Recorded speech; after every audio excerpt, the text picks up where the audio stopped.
Usul ke-61. Riwayat-riwayat yang menyuruh lelaki supaya melakukan tindakan-tindakan tertentu terhadap wanita sebagai panduan untuk mengelokkan peribadi dan perangainya dan supaya ia tidak menjadi jahat, derhaka dan rosak di kemudian harinya.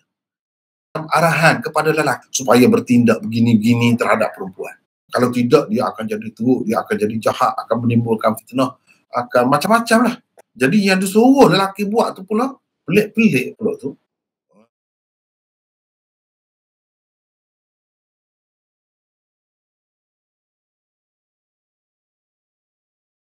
Contoh pertama, jangan kamu tempatkan mereka, yakni orang-orang perempuan, di tingkat atas. Mana lotting. Jangan biarkan perempuan duduk di atas lotting ataupun di tingkat atas.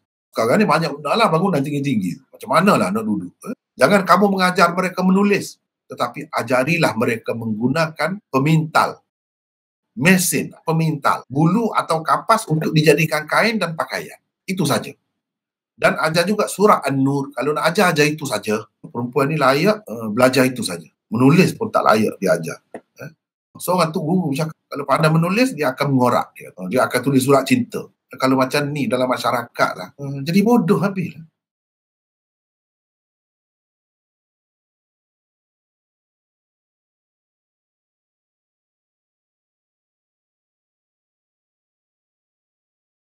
Komentar. Dalam sanad ini terdapat Muhammad bin Ibrahim Asy-Syami, seorang pendusta besar. Itu hadis yang lebih kurang sama mafhumnya dengan hadis contoh pertama di atas telah diriwayatkan dari Ibnu Abbas. Bermaksud Nabi SAW bersabda, janganlah kamu ajar menulis kepada wanita-wanita di kalanganmu dan janganlah kamu menempatkan mereka di tingkat atas rumah. Ibnu Adi berkata, hadis ini tiada asalnya.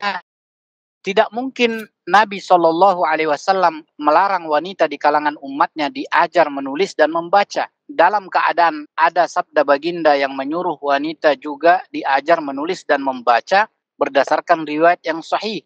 Baginda bersabda, kenapa tidak engkau ajar dia ruqyah, jampi untuk penyakit namilah, sebagaimana engkau telah mengajarnya menulis. Sentiasa adanya cerdik pandai dari kalangan wanita-wanita Islam di sepanjang zaman membuktikan hadis palsu tersebut tidak diterima masyarakat.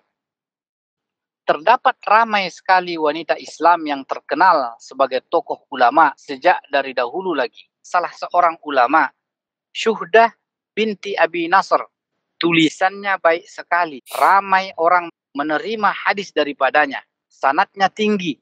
Beliau seorang yang sangat terkenal, namanya harum sampai kemana-mana. Daripada catatan ahli-ahli sejarah itu dapat diketahui betapa wanita Islam telah maju ke hadapan dalam dunia ilmu dan penulisan semenjak zaman dahulu hingga ke hari ini. Hadis itu juga telah melarang para lelaki daripada menempatkan wanita di bagian atas rumah. Kononnya, apabila mereka berada di bagian atas rumah akan timbullah bermacam-macam fitnah terhadap lelaki. Semua itu berpunca daripada fahaman salah yang menganggap segala keburukan dan fitnah yang berlaku dalam dunia ini adalah berpunca dari wanita. Hadis yang sama juga menganjurkan para lelaki supaya hanya mengajarkan kepada wanita kemahiran menggunakan alat pemintal benang sahaja. Itu saja seolah-olahnya pekerjaan yang layak dan sesuai dengan wanita. Hadis palsu ini sebenarnya merupakan suatu penghinaan yang amat dahsyat terhadap kaum Hawa atas nama Nabi SAW. Padahal kenyataan dan sejarah membuktikan bahwa wanita juga boleh berjalan seiring dengan lelaki dalam kebanyakan profesion jika diberikan peluang. Keperluan hidup hari ini jauh lebih banyak dan lebih luas berbanding zaman dahulu. Pelbagai ilmu telah pun berkembang dengan pesat sekali di seluruh dunia. Orang-orang bukan Islam pula telah maju dengan pantas dalam segala bidang ilmu, tidak terkecuali kalangan wanita mereka. Dan keadaan ini menjadi kewajipan kepada umat Islam semuanya meningkatkan lagi tahap keilmuan mereka agar dapat berdiri sama tinggi dengan orang-orang bukan Islam kalau tidak mengatasi mereka pun.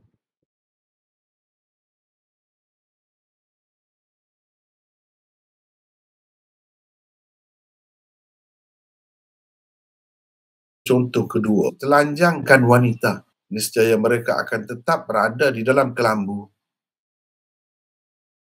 Hadis ini ada di dalam kitab-kitab hadis juga, kitab-kitab yang dipelajari, yang dibaca, yang dianggap kitab-kitab yang utama jugalah di kalangan umat. Dalam Mu'jam Kabir, Mu'jam Awsat, dalam tarikh Baghdad, tarikh Dimashq. Jadi dengan sebab itu perlu dibincangkan. Sebab ini maruah Rasulullah sallallahu alaihi wasallam. Yang pertamanya, adakah Rasulullah sallallahu alaihi wasallam bercakap macam ni? Lucah tu. Rasulullah sallallahu alaihi wasallam kalau benda-benda yang begini, dia ada gaya bahasa dia sendiri. Suatu yang asing ada di dalam apa yang disebut sebagai hadis Rasulullah sallallahu alaihi wasallam itu. Suatu yang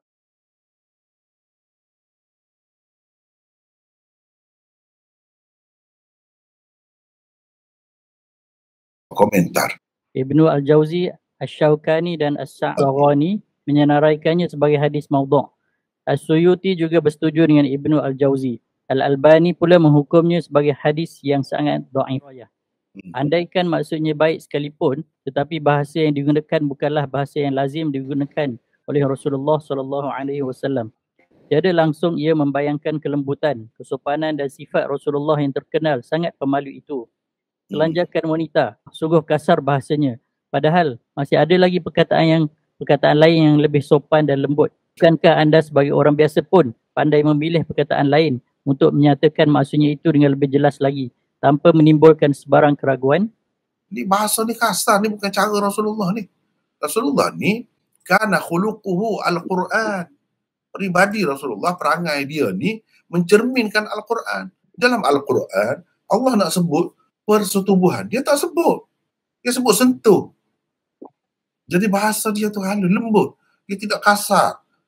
Rasulullah pun sama. Jadi di situ kita kenal Rasulullah ni. Rasulullah ni bukan guna bahasa-bahasa yang lucah macam ni. Hadis palsu ini menggambarkan seolah-olahnya tempat yang paling layak untuk semua wanita hanyalah rumahnya. Di dalam rumah pula tempat yang paling sesuai untuknya ialah kelambu.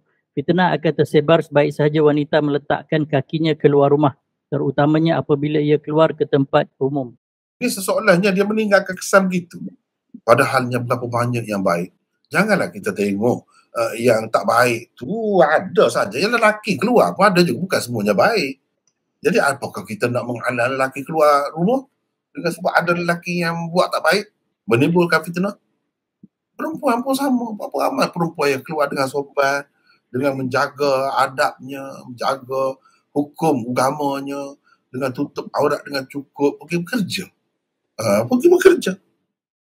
Dalam masyarakat yang para wanita bergantung sepenuhnya kepada lelaki untuk memenuhi keperluan hidup, arahan seperti itu mungkin kelihatan praktikal, tetapi dalam masyarakat yang maju, di mana para wanitanya mempunyai pendapatan sendiri, ia langsung tidak praktikal.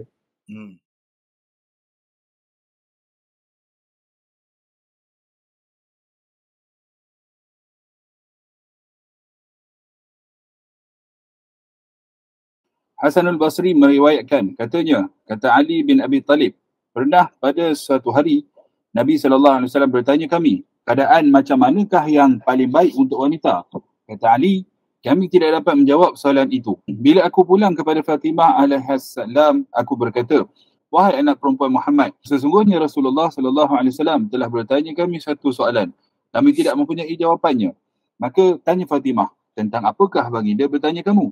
Kataku, dia bertanya, keadaan macam manakah yang paling baik untuk wanita?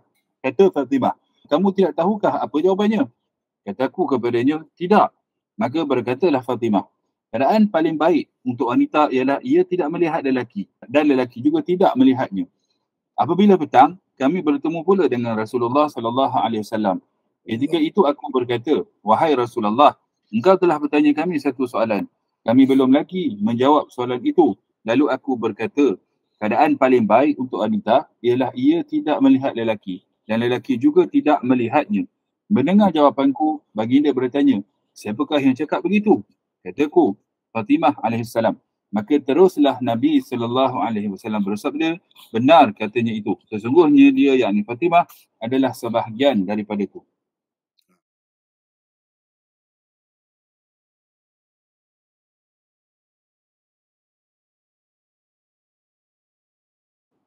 Ditinjau dari sudut ilmu riwayat hadis, sanad hadis ini amat teruk. Isi kandungannya juga membuktikan kepalsuannya. Hasanul Basri tidak sempat bertemu Ali bin Abi Talib kerananya sanad itu terputus di situ. Perawi pertamanya jelas seorang Syiah. Ia benar-benar menggambarkan hadis Syiah. Setiap kali nama Fatimah disebut, pasti akan disebutkan selepasnya alaihassalam. Ini adalah salah satu tanda Syiah yang amat jelas. Jawapan Fatimah yang dipuji oleh Nabi SAW itu bercanggah dengan sekian banyak dalil-dalil yang sahih, termasuk Al-Quran. Apa sebenarnya yang dimaksudkan dengan kata-kata Fatimah? Keadaan paling baik untuk wanita ialah ia tidak melihat lelaki dan lelaki juga tidak melihatnya. Apakah tidak melihat susuk tubuh satu sama lain atau tidak melihat wajah dan rupa paras walaupun dalam keadaan tertutup aurat atau tidak melihat aurat?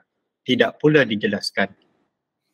Sekiranya yang dimaksudkan dengan kata-kata Fatimah yang begitu dipuji oleh Rasulullah SAW itu ialah tidak melihat susuk tubuh satu sama lain atau wajah dan rupa satu sama lain walaupun dalam keadaan tertutup aurat dan menjaga batas-batas syariat, maka itu bercanggah dan bertentangan dengan sekian banyak nas Al-Quran dan hadis-hadis Rasulullah SAW yang sahih serta amalan para sahabat baginda. Bahagian tubuh lelaki dan wanita pula tidaklah kesemuanya haram dilihat. Ada bahagian-bahagiannya yang boleh saja dilihat walaupun tentunya dalam batas-batas dan cara-cara yang dibenarkan oleh syariat.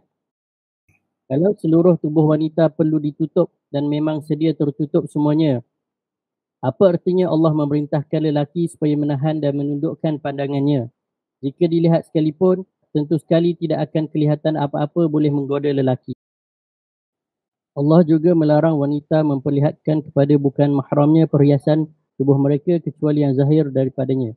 Yang zahir daripada tubuh mereka menurut jumhur ulama semenjak zaman sahabat sehingga ke hari ini ialah muka dan kedua belah tangannya, termasuk juga kakinya. Ia tidak haram dilihat oleh lelaki asing. Oleh itu tidak perlulah ia ditutup dan ditudung sehingga tidak kelihatan seperti bahagian-bahagian tubuhnya yang lain. Ialah dia tidak melihat orang lain tidak melihat. Itu susah menyukarkan kehidupan dan bercanggah dengan salah satu asas ajaran Islam, prinsip ajaran Islam, iaitu kemudahan.